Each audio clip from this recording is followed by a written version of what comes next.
Look what the culture is doing to the men. Culture is telling men, you are no good. You are no good in marriage. You are no good. Even you all are here saying man up to men, and that's a really negative message to be sending to men. What's going on, guys? BMS and Naya back with another video. Let's go ahead and get right into it. Make sure you guys don't forget to like, comment, and subscribe. So here we go. Where is Mr. Right?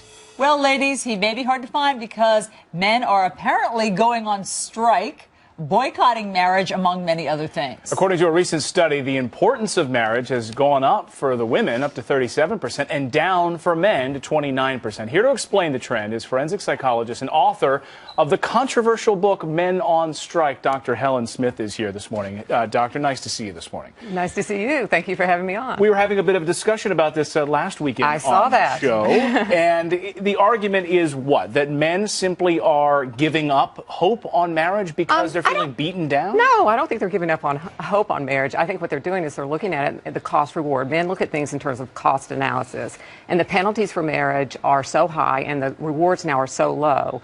First of all, there's legal costs of marriage. There are so many men now who are just saying, you know what, it's just not worth it to me. I'm going to be stuck paying the alimony. I'm going to be stuck paying for child support. And it's not just legal reasons. It's also psychological ones where men feel that basically they don't really have rights in marriage. Women hold all the cards now in reproduction and all kinds of things, and men don't. I kind of agree with the men because it's like, oh God, everything is up to her. I have no say in anything. And once I sign that paper and I get married, then what is it? I give out all my rights, just like she said, right? Mm-hmm. So I think I totally agree, and I understand why men are being more careful now.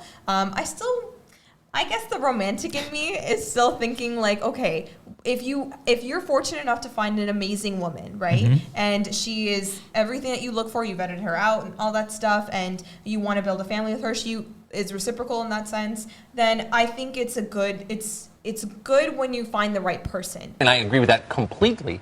But it still doesn't absolve men of the responsibility to stop complaining about how the cards are against them and man up and become men, because you don't become a man until you assume responsibility. What man would take such a raw deal? I don't consider that a man. Well, it's not a raw deal. You derive deep satisfaction as a man by taking responsibility for other people. That's the only place you get deep satisfaction.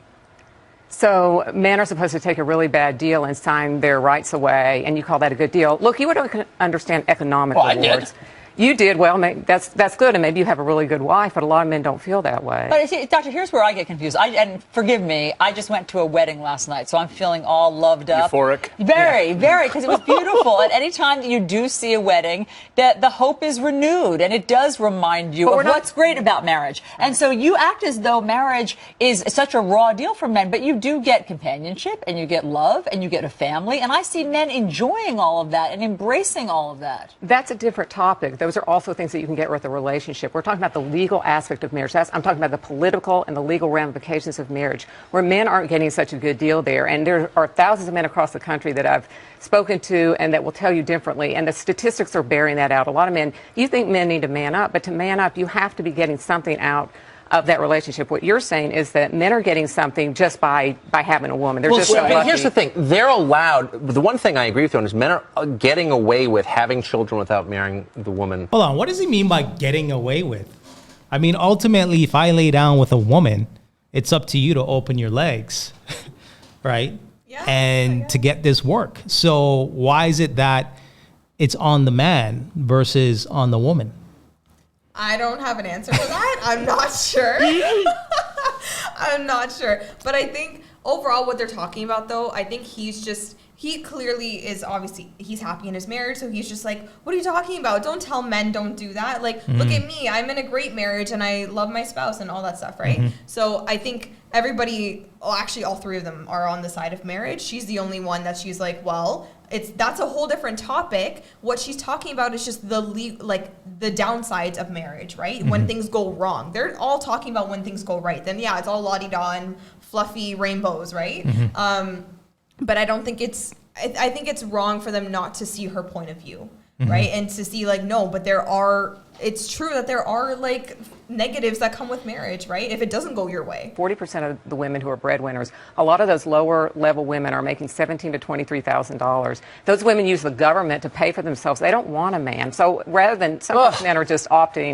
Why hasn't a man written this book? Why hasn't a man written this book? Because men can't speak up. I'm here to speak up because people will actually listen to a woman. It's really unfortunate. I want the next man, and I'm hoping by this book that next man is out there. What's frustrating? Hold on, I want to say something as a man, because this always has frustrated me when I see commercials when men sort of speak up, they're acting like men, right? And all these commercials are out there where the man's like the lazy guy on the couch. He's a tool. But look what the culture is doing to the men. Culture is telling men, you are no good. You are no good in marriage. You are no good. Even you all are here saying man up to men, and that's a really negative message to be sending to men. But what do you think the solution is? The solution is for us to have fair laws and things for men, and to also, these commercials, we need to look at the culture and say, you know what, quit treating men like trash. Seriously, we treat men very poorly in this society, all the way from men who don't want to go to college anymore because there are many things in college that go on. It is a female-dominated place where men are not treated in a way that is fair. It's easy to sit here and say, as high-level men and women, that things are going well for you, but I've seen many men who are average, lower, and even higher-level men who aren't having such a good time. Yeah.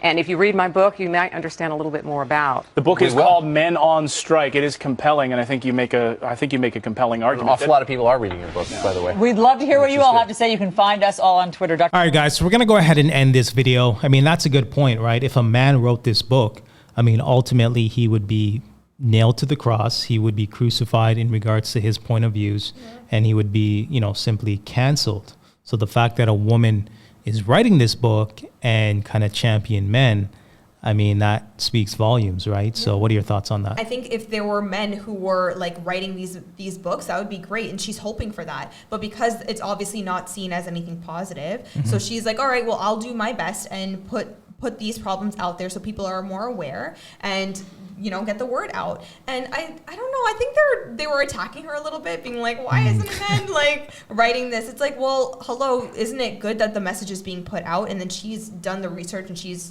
done her due diligence to get the men's input and put it out there. I think that's the more important message. You're seeing guys more than ever just simply going their own way, right? Because they don't want to be caught up into the system, right? And I know we have a lot of guys that are, been divorced or currently going through a divorce or going through a difficult time in regards to relationships. And, they're seeing these videos and they're, kind of recognizing what's happening, right? They're, living it firsthand. So I think just kind of moving forward, if guys are going their own way and kind of doing their own thing, you can't really fault them for doing it until the laws change, right? Until things become more equal in regards to society and the court system and things of that nature, right?